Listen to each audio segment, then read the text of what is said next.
नमस्कार dear student. आज मैं आपके लिए लाई हूँ मानव भूगोल की प्रकृति एवं विषय क्षेत्र का चैप्टर फर्स्ट, जो मैंने अपने पहले वीडियो में करवा दिया है। मैं इसके क्वेश्चन आंसर्स आपको बता रही हूँ और ये मेरा सेकंड वीडियो है क्वेश्चन आंसर्स का, जो आपकी 12th क्लास के लिए बहुत ही उपयोगी है। कल मैंने आपको इसका लास्ट क्वेश्चन करवाया था, मानव भूगोल अन्य सामाजिक विज्ञानों से संबंधित है। इसी वीडियो के नेक्स्ट क्रम में हम चलते हैं। ये मैंने बताया था कि मानव भूगोल का अन्य समाजशास्त्रों से किस प्रकार संबंधित है। तो मानव भूगोल के अंतर्गत जनसंख्या का अध्ययन किया जाता है, जिसे हम जनसंख्या भूगोल कहते हैं। कृषि विज्ञान का अध्ययन किया जाता है, जिसे हम कृषि भूगोल कहते हैं। नगरीय समाजशास्त्र का अध्ययन किया जाता है, जिसे हम नगरीय भूगोल कहते हैं। समाजशास्त्र और इतिहास का अध्ययन किया जाता है, जिसे हम सामाजिक भूगोल कहते हैं। राजनीतिक शास्त्र के अंतर्गत राजनीतिक भूगोल का अध्ययन किया जाता है और अर्थशास्त्र के अंतर्गत आर्थिक भूगोल के अंतर्गत अध्ययन किया जाता है। तो चलिए फ्रेंड, शुरू करते हैं अपना अगला प्रश्न। तो नमस्कार डियर स्टूडेंट, स्वागत है आप सभी का मेरे YouTube channel research geography institute में। आप बने रहिए मेरे साथ। मेरे चैनल को लाइक, शेयर और सब्सक्राइब जरूर करें और मेरा मनोबल बढ़ाएं। मैं इसी तरह से का क्लास 12th NCERT बेस्ड भूगोल के पूरे चैप्टर्स आपको क्लियर करवाती रहूँगी। मेरे चैनल को अगर आपने सब्सक्राइब नहीं किया है तो आप मेरे चैनल को सब्सक्राइब कर लें, जिससे मेरे वीडियो के आने वाले वीडियो की नोटिफिकेशन आपको मिल सके। तो चलिए शुरू करते हैं। प्रश्न, क्रमबद्ध एवं प्रादेशिक उपागम में अंतर स्पष्ट कीजिए। क्रमबद्ध उपागम, क्रमबद्ध भूगोल को सामान्य भूगोल भी कहा जाता है। इस भूगोल को विशिष्ट भूगोल भी कहते हैं। प्रादेशिक भूगोल को विशिष्ट भूगोल कहते हैं। क्रमबद्ध भूगोल के अनुसार भूगोल का अध्ययन भूगोल के किसी एक विशिष्ट तत्व का अध्ययन होता है। इसके अंतर प्रादेशिक भूगोल के अंतर्गत एक विधि एकाकी रूप में प्रस्तुत किया जाता है। क्रमबद्ध भूगोल में भूगोल का अध्ययन भूगोल के किसी एक तत्व पर ही केंद्रित होता है। इनमें विशिष्ट तत्वों का अध्ययन भी किया जाता है और किसी एक विशिष्ट तत्व पर केंद्रित भी होता है। प्रादेशिक भूगोल का अध्ययन भूस्थल को विभिन्न प्रदेशों में विभाजित किया जाता है। प्रादेशिक भूगोल के अंतर्गत क्रमबद्ध भूगोल विधि क्षेत्र का समाकलित रूप प्रस्तुत करता है। प्रादेशिक भूगोल एक प्रदेश का सभी भौगोलिक तत्वों के संबंध में इकाई रूप का अध्ययन करता है। क्रमबद्ध भूगोल में राजनीतिक इकाइयों पर आधारित होता है क्रमबद्ध भूगोल, और प्रादेशिक भूगोल या भौगोलिक इकाइयों पर आधारित होता है। क्रमबद्ध भूगोल अध्ययन खोज एवं तत्वों को प्रस्तुत करता है और प्रादेशिक भूगोल वातावरण तथा मानव के अंतर संबंधों को प्रस्तुत करता है। अगला प्रश्न है हमारा, मानव के प्राकृतिकरण की व्याख्या कीजिए। आंसर है, मानव प्राकृतिक वातावरण के अंतर संबंधों की आरंभिक अवस्था में मानव समाज अपने प्राकृतिक वातावरण में अत्यधिक प्रभावित रहता था। मानव समाज की आदिम अवस्था में प्रौद्योगिकी का स्तर अधिक निम्न था तथा प्रौद्योगिकी विकास की उस अवस्था में सभी मानवीय क्रियाओं पर प्राकृतिक वातावरण का पूर्ण प्रभाव था।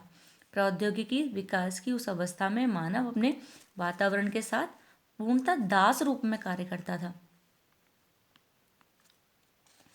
तथा प्राकृतिक शक्तियों को एक शक्तिशाली बल, पूजनीय तथा सत्कार योग्य मानता था।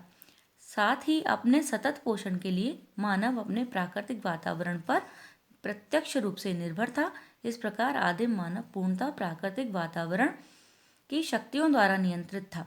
इसी प्रक्रिया को प्राकृतिकरण कहा, मानव का प्राकृतिकरण कहा जाता है।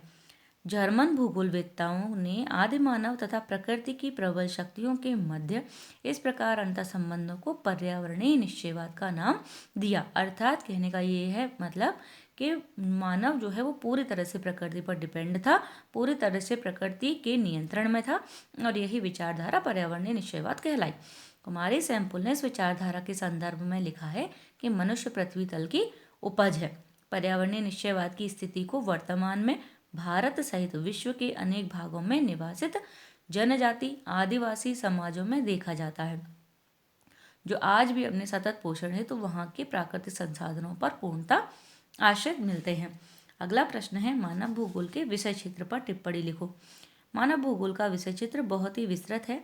अमेरिकी भूगोलवेत्ता फिंच एवं ट्रिवार्था ने मानव भूगोल की विषय वस्तु को दो मुख्य भागों में बांटा है, भौतिक अथवा प्राकृतिक पर्यावरण जिसके अंतर्गत उच्चावच, जलवायु, प्राकृतिक वनस्पति, खनिज और मृदा जल का अध्ययन किया जाता है।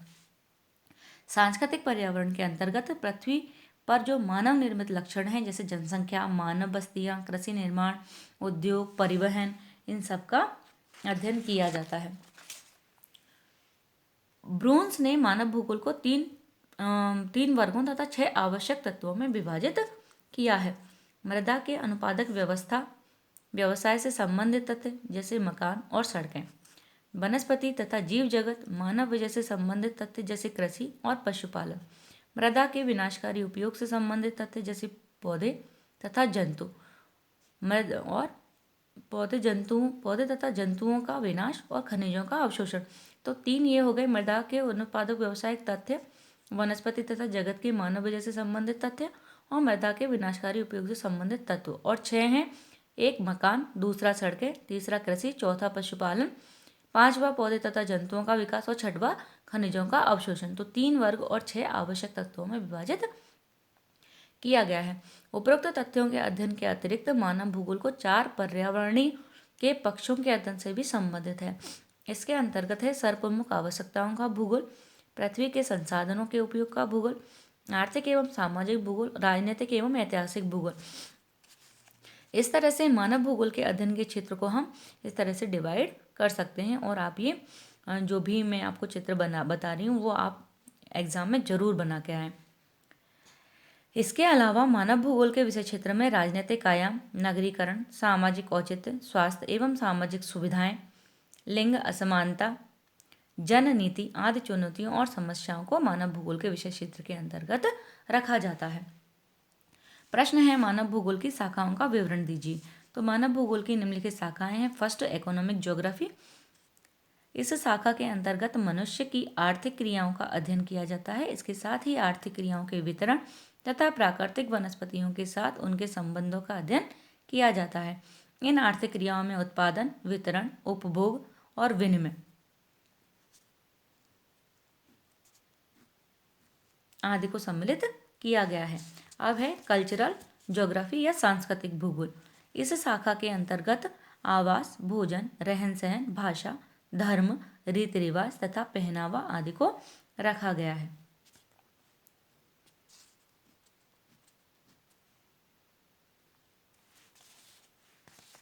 नेक्स्ट आता है हमारा पॉपुलेशन ज्योग्राफी, जनसंख्या भूगोल। इस शाखा में विश्व या इसके किसी भाग में कुल जनसंख्या का वितरण, घनत्व, जन्म दर एवं मृत्यु दर, जनसंख्या में वृद्धि दर, आयु लिंग अनुपात, साक्षरता आदि को इसके अंतर्गत रखा गया है।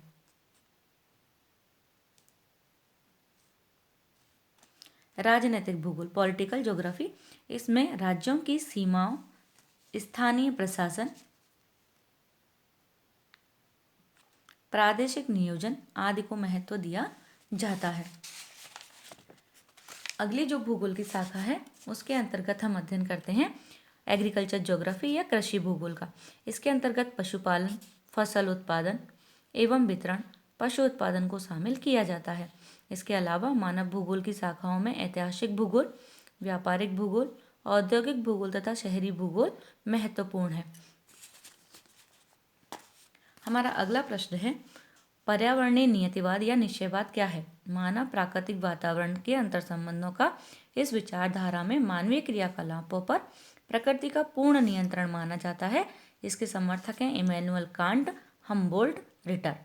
संभववाद क्या है? मानव प्राकृतिक वातावरण के अंतर संबंधों की यह विचारधारा मानवीय चयन या मानवीय स्वतंत्रता को महत्व प्रदान करती है।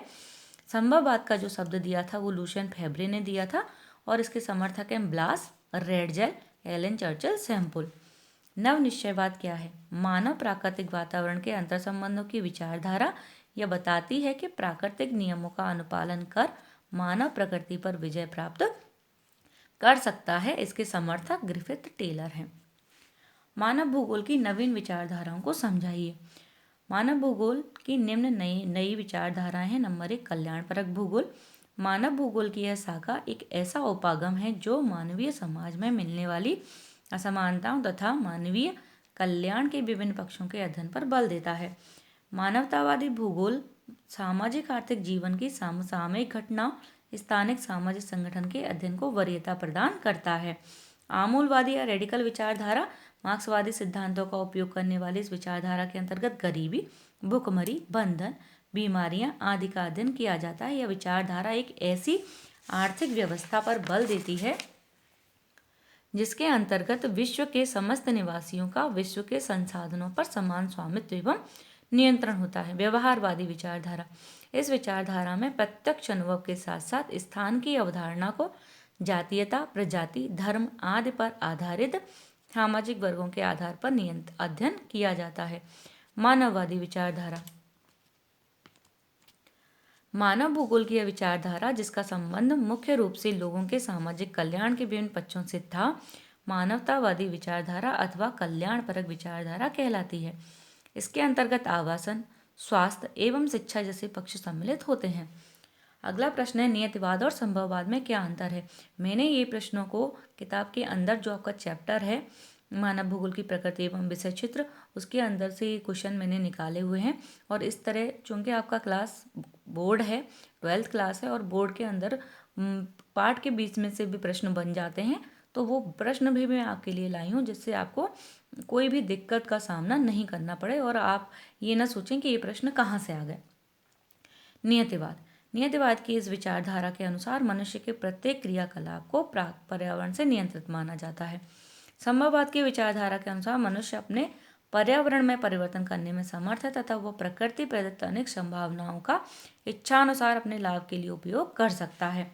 मानव की आदिम अवस्था में मानव के लगभग सभी क्रियाकलाप पूर्णतः प्राकृतिक वातावरण की शक्तियों द्वारा नियंत्रित होते हैं। डिटर्मिनिज्म जिसे कहा जाता है, मानव का प्रकृति पर निर्भरता की अवस्था से स्वतंत्रता की अवस्था की ओर प्रस्थान जो है वो है संभववाद। रेडजेल, रिटर, हम्बोल्ट और हंटिंगटन नियतिवाद के समर्थक हैं। BLAS, Lucian फेब्रे, Ellen Churchill, sample ये संभववाद की समर्थक हैं। नियतिवाद सामान्य मानव को एक निष्क्रिय कारक समझता है जो पर्यावरणीय कारकों से प्रभावित होता है, लेकिन जो संभववाद है वो प्रकृति की तुलना में मनुष्य को महत्वपूर्ण स्थान देता है और उसे सक्रिय शक्ति के रूप में देखता है।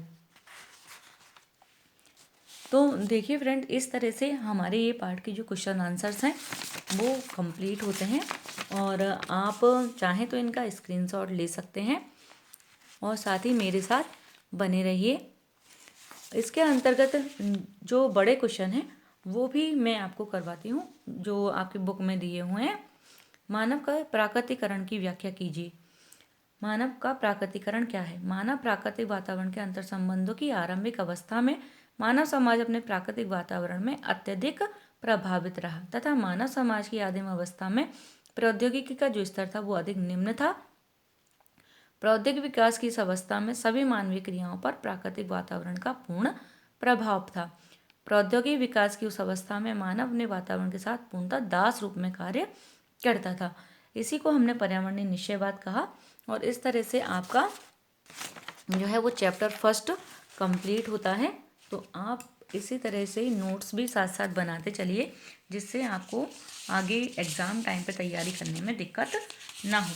तो इस तरह से आप देख सकते हैं कि ये जो है वो भूगोल का चैप्टर फर्स्ट क्लियर हुआ। अगर आपको कोई भी परेशानी है तो आप मुझे कमेंट में ज़रूर बताएं, मेरा साथ दें, मेरा सहयोग करें और बने रहें मेरे साथ। इसी तरह से अगले नेक्स्ट वीडियो में मैं आपके लिए लाऊंगी विश्व की जनसंख्या, जो चैप्टर सेकंड है क्लास 12th का।